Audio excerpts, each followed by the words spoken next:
আপনি যদি ছাত্রদলকে দোষ দেন, ছাত্রলীগকে দোষ দেন, জামায়াতকে দোষ দেন, সবার দোষ আছে। এখানে কেউ একা না। আমার মনে হয় যে দেখেন, ওরা লুটপাট করে, ওরা ভাঙচুর করে, চুরি করে, ওরা কাইন্ড অফ চোর, তাই না? ওদের উদ্দেশ্যই থাকে ওরা চুরি করবে, আর কোনো কিছু না। ওরা যদি দেশের কল্যাণে আসতো তাহলে দেশের সম্পদ ভাঙচুর করতো। দেশের সম্পদ কেন ভাঙচুর করবে? এই দেশে যুদ্ধ হচ্ছে, এই দেশে তো যুদ্ধ হচ্ছে না, তাই না?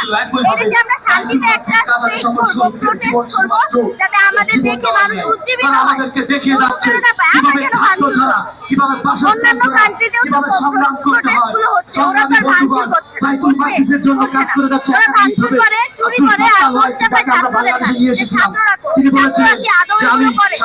ছাত্ররা করে না, কারণ ছাত্ররা হচ্ছে বিবেকের কাছে আমাদের বিবেক কাজ করছে, আমরা এগুলো করি।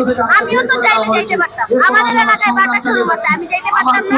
আমি যাই নাই কেন? আমি ছাত্র ভাই, আমি পড়ালেখা করি, যথেষ্ট শিক্ষিত।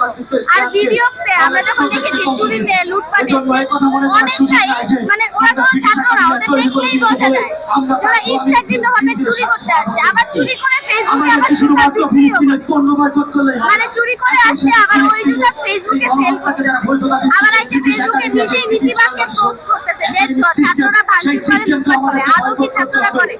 করে না। এগুলো হচ্ছে কোনো একপাক্ষিক না, এগুলো দ্বিপাক্ষিক, দুই দিক থেকেই হয়। ছাত্রলীগরাও করতেছে, ছাত্র দলও করতেছে, জামায়াতও করতেছে, ওদের লোকেরা মিলিত হয়ে কাজগুলো করতেছে, যেটা আমার মতে আমি মনে করি।